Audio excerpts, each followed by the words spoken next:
श्री राम ज्योतिष India YouTube channel में सभी ज्योतिष प्रेमियों का स्वागत है। आज की कक्षा का विषय प्रसंग है अष्टोत्तरांश वर्ग कुंडली अर्थात D108 जो हायर डिवीजन चार्ट में आते हैं। ये 12x9 यानी द्वादशांश का नवांश या नवांश का द्वादशांश भी इसे कह सकते हैं। तो आज की कक्षा में इसी के ऊपर विचार करेंगे कि D108 का निर्माण कैसे किया जाता है और इसके आधार पर किन किन विषयों का फलादेश करने में जन्म कुंडली के साथ सहायता मिलती है। यह हायर डिवीजन चार्ट है। पाराशर होरा शास्त्र में इसका वर्णन नहीं मिलता है।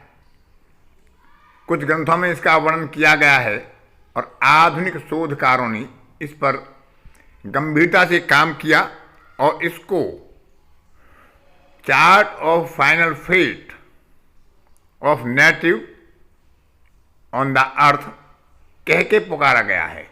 कई क्षेत्रों में इसका उपयोग किया जाता है।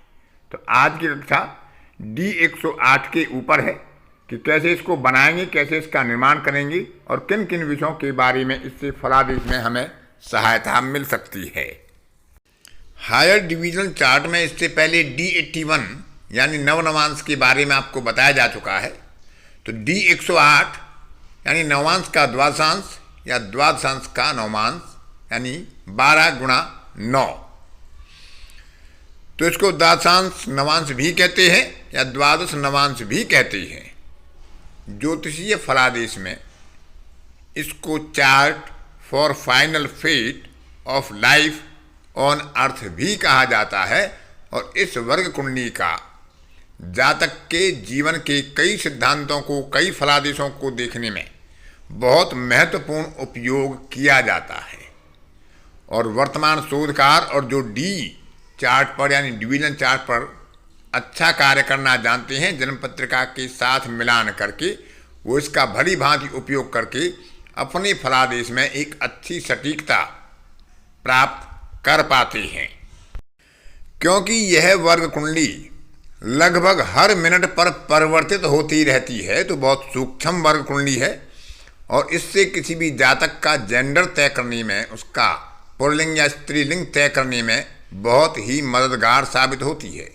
विशेषकर दो जुड़वा बच्चों की मामले में जब एक पुरुष होता है, एक स्त्री होता है, तो वहाँ पर इसका बखूबी फलादेश में उपयोग किया जाता है कि उनमें कौन सा कुंडली पुरुष की है और कौन सी कुंडली स्त्री की है। तो D108 की सहायता से ज्योतिषकार इसका वर्णन करते हैं। इसकी सहायता से अपना जेंडर देखने के बाद में हम सूक्ष्म रूप से जन्म समय का संशोधन भी कर सकते हैं। इसको उदाहरण के साथ किसी आगे की कक्षा में बताया जाएगा। और वर्तमान शोधकर्ता इसे आगामी जन्म का ज्ञान करने में भी उपयोग में लाते हैं, क्योंकि द्वादशांश हमारे वर्तमान जन्म का द्वादशांश है और पंचम भाव का द्वादशांश हम माने जो पूर्व जन्मों का द्वादशांश होता है वह D60 यानी षष्ठांश कुंडली कहलाती है। तो नवम भाव का द्वादशांश बनाने के लिए D108 अष्टोत्तर नवांश कुंडली बनती है जो आगामी जन्म का संकेत देती है।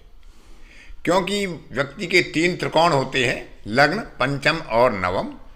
लग्न का द्वादशांश 1x12, पंचम का द्वादशांश 5x12 और नवम का द्वादशांश 9x12। तो इस तरह से इसे माता पिता का नवांश भी कहा जाता है या पति पत्नी के माता पिता के लिए भी इसका फलादेश में उपयोग किया जा सकता है। अब विचार करते हैं कि इसका निर्माण कैसे किया जाता है। तो D108 वर्ग कुंडली का निर्माण करने के लिए हमें किसी लग्न, जो जातक की जन्म लग्न है, या कोई ग्रह जो, तो उसके जो ग्रह स्पष्ट आदि होते हैं, अंश, कला, विकला, राशि आदि होते हैं, उनके आधार पर हम पहले नवांश वर्ग कुंडली के ग्रह स्पष्ट करते हैं और उन ग्रह स्पष्ट के आधार पर हम उसका द्वादशांश निर्धारण करते हैं और वही राशि हमारा अष्टोत्तर वर्ग की राशि बन जाती है। नवांश वर्ग कुंडली में ग्रह स्पष्ट कैसे किए जाते हैं वो आपको पहले बताया भी जा चुका है।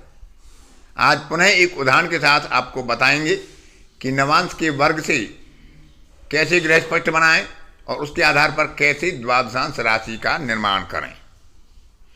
तो जो हमारे पास ग्रह स्पष्ट होते हैं उनका पहले हम नवांश के ग्रह स्पष्ट बनाते हैं।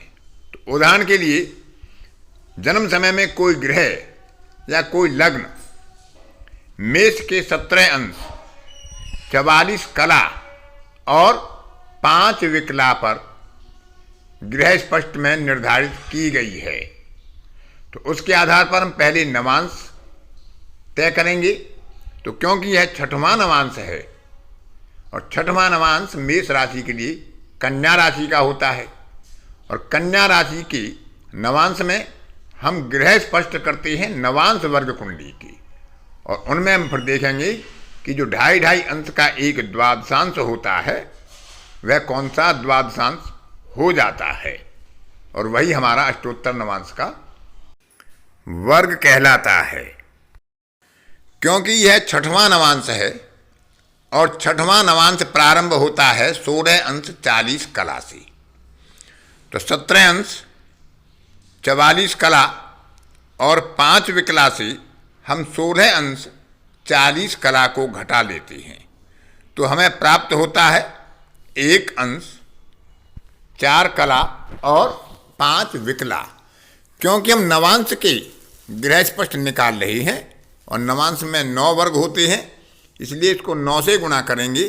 तो अंश में गुणा किया तो 9, 4 कला में गुणा किया तो 36 और 5 में गुणा किया तो 45 विकला। यानी नवांश वर्ग में कन्या राशि में 9 अंश 36 कला और 45 विकला पर नवांश का ग्रह स्पष्ट हमें प्राप्त हो जाता है। अब क्योंकि कन्या राशि का नवांश है तो हमें कन्या राशि के नवांश में द्वादशांश देखना होगा। अब 2.5 अंश का एक द्वादशांश होता है, तो यह चौथे द्वादशांश में आ रहा है। अब कन्या राशि से जब हम चौथे द्वादशांश का निर्धारण करते हैं तो आप सभी जानते हैं कि जैसे मेष राशि में अपनी ही राशि से नवांश का निर्धारण होता है, इसी प्रकार द्वादशांश के लिए पहला द्वादशांश उस राशि का स्वयं का होता है और उससे आगे सीधे क्रम में गणना करते हैं।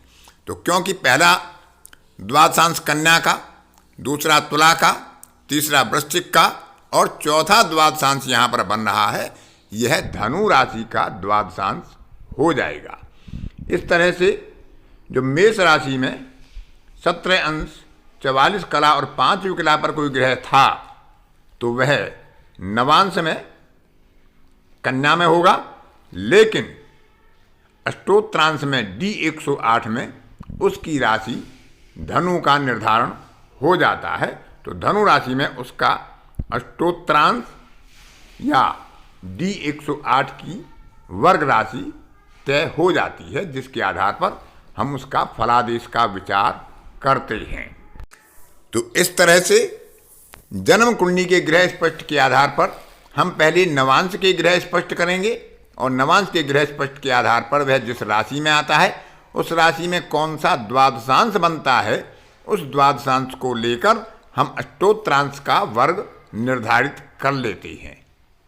इसके आधार पर जो फलादेश किए जाते हैं, जेंडर तय करने का, माता पिता के नवांश या पति पत्नी के माता पिता का विचार या आगामी जन्म का विचार कैसे किया जाए, तो उसके आधार पर जो आगे फलादेश की स्थिति होगी, तो किसी न किसी वर्ग कुंडली के आधार पर किसी न किसी जन्म कुंडली के साथ मिलान करके उदाहरण के साथ बताने का प्रयास करूंगा।